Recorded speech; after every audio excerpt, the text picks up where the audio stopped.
Nós vamos entrar agora na parte 5 do texto. É uma parte onde ela vai falar assim, das ideias de castigo que geram em torno da tuberculose e do câncer, né? A ideia da doença como castigo. Né? Mas aqui o interessante também é que ela vai acrescentar mais duas doenças aqui, no caso a cólera e a sífilis. E ela já mencionou a loucura aqui no texto anterior. Mas antes de entrar nesse ponto, eu queria fazer uma referência, né, que acho que ficou um pouco assim vaga no vídeo anterior, né, quando a gente falava de um crítico literário chamado Mário Praz. É um crítico italiano, crítico literário importantíssimo, assim, na área da literatura e das artes. O Mário Praz ele nasceu em 1896 e morreu em 1982.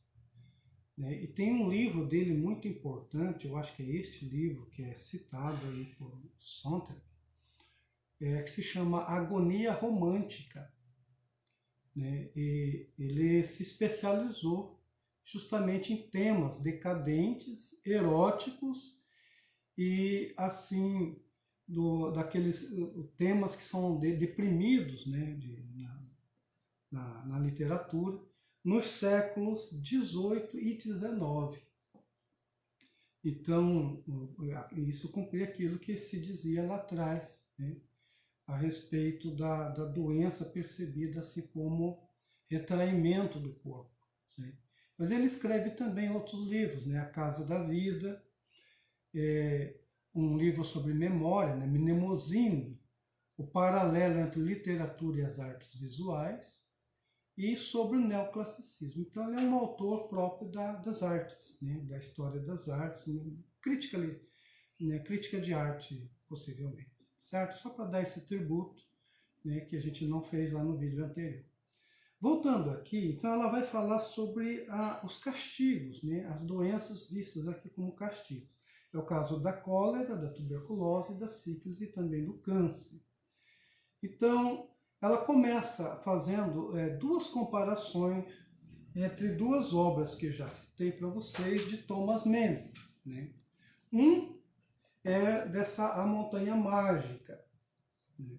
Aqui ela vai falar do personagem chamado Aschenbach, né?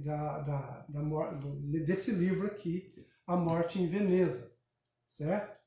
E depois vai citar um outro, aqui do Castorp em A Montanha Mágica, essa aqui, do Castorp.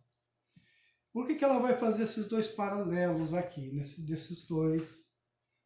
Primeiro que é o seguinte, aqui neste livro, A Morte em Veneza, o enredo é mais ou menos assim.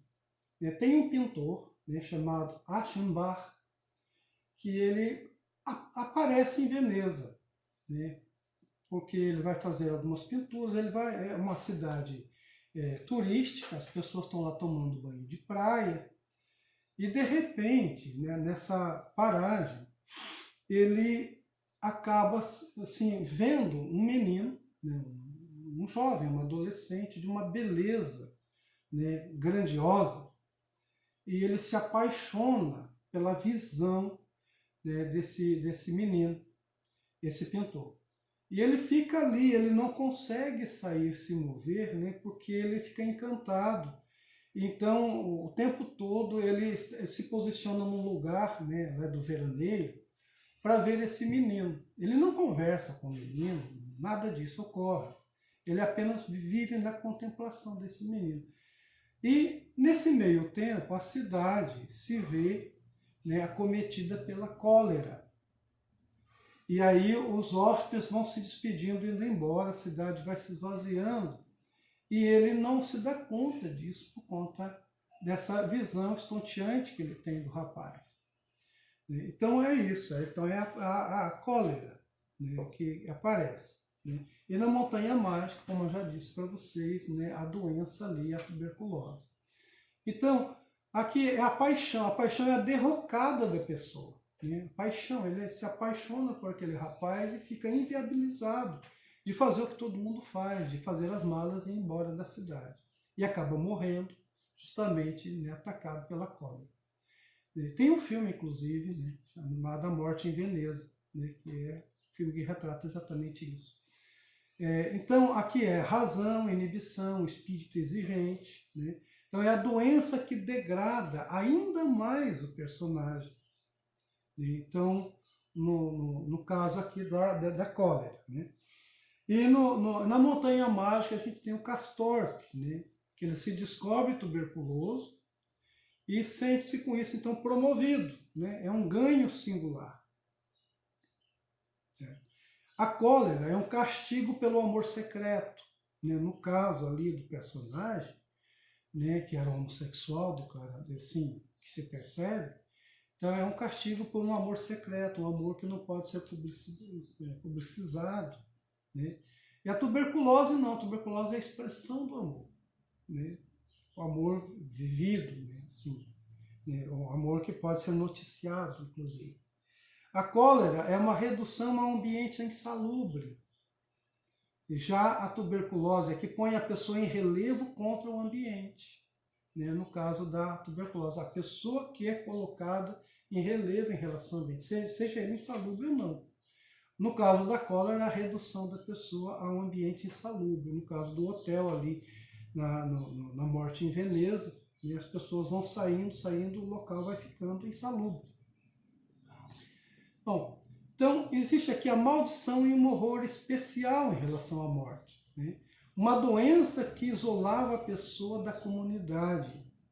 Uma misteriosa doença do indivíduo.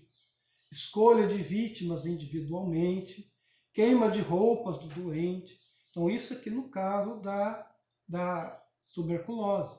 O exemplo disso vai ser justamente uma carta que o Joseph Stevens escreve a Roma, dando notícia do que se procedeu dos restos né, de John Keats. Uma carta datada de 6 de março de 1821. Ele escreve assim, ó, queimaram toda a mobília e agora raspam as paredes, fazem janelas novas, portas novas e até um piso novo. Então, o medo do contágio da tuberculose, assim que a pessoa morre, né, queimam tudo que é dela. Né? E aí perfumam, fazem toda uma limpeza do ambiente, né, uma depuração do ambiente, né, para uma profilaxia do ambiente, para que a doença não contagie. Certo? Então, qual era o motivo do pavor? O motivo é justamente o contágio. Né? Uma nódoa aparentemente arbitrária e incomunicável, né? Que seria herdada. Né? Pode ser herdada. Aí vai dar o exemplo aqui da família Keats, as irmãs Brontë, Emerson, Thoreau, né? Trollope. Né? São todos personagens assim, acometidos da tuberculose. Né? Mas ao mesmo tempo revela algo singular da pessoa. Né? A pessoa se destaca em relação ao ambiente. Né? Já o câncer é diferente. Né? O câncer, você faz a pergunta, por que eu? Né? Essa pergunta só é válida para o câncer, segundo a Susan Sontag. Por que eu? Né? Já a tuberculose, não. A tuberculose, né, como havia aquela estilização de vida, né, não se perguntava assim. Né? A tuberculose é uma doença da pobreza e das condições. Né? Também há uma necessária predisposição interior. Acreditava-se numa personalidade tuberculosa. Então, essas metáforas em relação à tuberculose. Né? Acreditava que havia uma predisposição interior para a tuberculose, né? Uma melancolia, um comportamento, uma personalidade tuberculosa. Né? Hoje o câncer é visto assim, hoje. Né? A tuberculose era antes. Né? Então ela vai dizer assim, ó, a personalidade é uma amálgama de duas fantasias, né? No caso do câncer. Né? Uma pessoa passional e uma pessoa reprimida. Então o câncer hoje pode ser também essas duas coisas, né? Uma pessoa passional e uma pessoa reprimida. No caso, por exemplo, a reprimida é aquela que reprime a ira, né? Aquela que é reprimida sexualmente, enfim. Então, aquilo que se pensava da tuberculose pode ser colocado também hoje para o câncer, né? E ela vai falar aqui também da sífilis, né? A sífilis também teve uma configuração em torno dela, né? A sífilis foi o flagelo entre as doenças do século XIX. No entanto, a sífilis não teve uma romantização, como no caso da tuberculose, né? Porque a sífilis não era misteriosa, considerava-se assim, né? Ela era a contração previsível, porque a sífilis se pegaria com sexo, né? A tuberculose não, né? Não havia lugar para uma personalidade sifilítica, portanto. Então a sífilis, embora fosse um flagelo, né, talvez tanto quanto a tuberculose, ela não se alçou, né, a essa característica que deram a tuberculose, né? Então ela é típica de alguém que tinha doença e não com propensão. Então não existe alguém propenso a ter sífilis, né, como se imaginava alguém propenso a ter a tuberculose, certo? Então, por exemplo, aqui ele vai dar como exemplo né, em Os Fantasmas de Ibsen, né, uma peça do Ibsen, né, o personagem Oswald, né, e também em Dr. Fausto, né, Adria Leverkühn.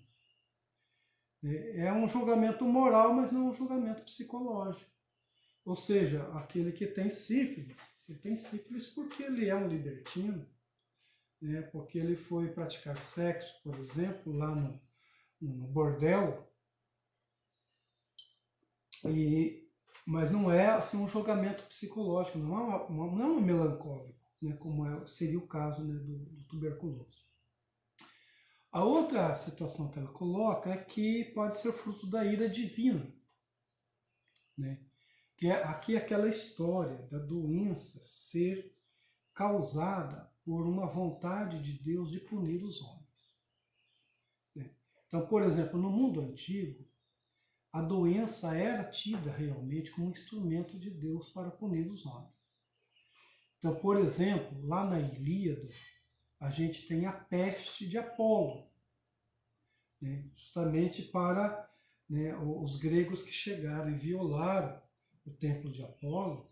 Então houve uma peste depois ali, né, isso em castigo, né, por aquele ato de violação, né, de violação próprio do templo, né? E também lá no Édipo, né, a peste em Tebas, né, por conta da história de Édipo. O Édipo, ele, né, o crime que ele faz, né, a falta que ele faz, traria para Tebas, né, atrairia para Tebas toda uma sorte de doenças em punição ao crime que ele fez, né, ao mal que ele fez de ter matado o próprio pai, né. Também lá na Ilíada vai se falar da ferida de Filoctetes, né, ferida no pé de Filoctetes, né. E, enfim, então isso tudo é colocado como uma causa divina. No caso da tuberculose e do câncer, aqui nós vamos ter formas de auto-julgamento e de auto-traição. Essa é a ideia que paira. O auto-julgamento da pessoa e a ideia de uma auto-traição, quer dizer, um corpo que trai a si mesmo, né? Então, aqui são vários aspectos. O primeiro deles é a mente de uma pessoa trai o seu corpo. Essa é a frase que está lá. Então, é o exemplo aqui da carta do Kafka a Max Brod, em 1917. Ele diz assim: minha cabeça e meus pulmões entraram em acordo sem o meu conhecimento. Então, aqui a mente, né, e o corpo, né, que traem, né, a própria pessoa. Também, né, o segundo ponto, o corpo trai os seus sentimentos. Então, lá no Thomas Mann, né, tem um romance dele chamado Cisne Negro, né, que isso também vai ocorrer, né, o corpo que traz sentimentos. Cisne Negro, aquele filme, né, aquela ópera que a gente conhece, em que uma dançarina, né, ela encarna tanto o personagem que ela acaba tendo uma morte idêntica à do cisne, né? que parte para a morte, se fere, né, e morre no final. E terceiro aqui é a traição do corpo, vista como dotada de uma lógica própria interna. E o exemplo que ela vai dar disso é a fala do Reich em relação ao Freud, né? Dizendo que o Freud ele tinha uma voz muito bonita, então ele foi punido exatamente no lugar onde ele podia emitir essa voz bonita, né? Dizendo assim, Freud era muito bonito enquanto falava. Então a coisa atacou bem ali, na boca. E foi aí que passei a me interessar pelo câncer. Olha só. Isso aqui é o testemunho do Reich em relação ao Freud. A boca. Ele falava bonito. Então o câncer atacou justamente onde se falava bonito. Imagina. Então, o Reich está propondo aqui o elo entre doença e personalidade. Como se a doença tocasse uma personalidade da pessoa, fosse produtora de uma personalidade ou fosse consequência também da personalidade da pessoa. E a Sontag diz o seguinte, que esse é um ponto de vista pré-moderno, né? O papel da personalidade restringia-se ao comportamento da pessoa após o início da enfermidade. Então, a doença que ela provoca a personalidade, que ela pode modificar, né, a personalidade de uma pessoa, e não a personalidade provocar a doença, né? Revela tanto o melhor quanto o pior da pessoa, a doença, né, depois que se tem a doença, né? Então são explicações usuais, o efeito devastador sobre a personalidade. Isso era uma sensação pré-moderna, né, uma concepção pré-moderna, né? Do ponto de vista pré-moderno, a probabilidade de a doença enfatizar a corrupção moral retroativamente. Também havia isso. Então, o exemplo que ela vai dar aqui é a questão do Tucídides, um historiador grego antigo, né, dizendo que a peste desencadeia desordem e ilegalidade. Então, você tem uma doença e essa doença vai provocar comportamentos sociais, né? Mas não é só o Tucídides, vocês vão perceber isso na literatura de uma forma geral. Por exemplo, em José Saramago isso é tranquilo, né? Você ali tem doenças, né, como ali no ensaio sobre a cegueira, em que as pessoas têm um determinado comportamento, né? Um comportamento que devia ser esperado, assim, diferente, né? Um comportamento de solidariedade, as pessoas não. As pessoas têm um comportamento totalmente ao contrário da solidariedade. As pessoas não se irmanam porque têm uma doença. As pessoas, né, se digladiam porque têm uma doença, né? Também ele vai citar aqui, ela, né, a Susan Sontag, vai citar Giovanni Boccaccio, né, lá no Decameron, né, um livro, né, de novelas italiano. Ele vai aqui aqui sobre um relato, né, sobre a peste de 1348, a peste negra, né? Ele dizendo assim, né, colocando aqui, os cidadãos de Florença tiveram depois um péssimo comportamento. Esse detalhe vocês vão perceber também lá no livro Vigiar e Punir, do Michel Foucault. Lá onde ele vai falar num capítulo chamado Panoptismo, que ele diz assim que uma determinada doença, né, a peste, ela pode provocar um comportamento desordenado de festa. Por quê? Porque quando as pessoas têm assim uma ideia de que uma doença é fatal, elas vão morrer mesmo, e há perigos, então elas podem assumir de fato comportamentos assim de pilhagem, de bebedeiras, de vícios, inclusive até de violências. Então é preciso que alguém tome o controle disso, né? Ou seja, assim, o Michel Foucault fala bem disso, né? As pessoas, né, que podem fazer festas, né, quando uma doença é manifesta.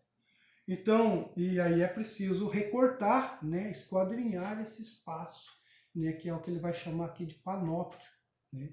E aqui está sendo adiantado aqui na questão do Decameron, né?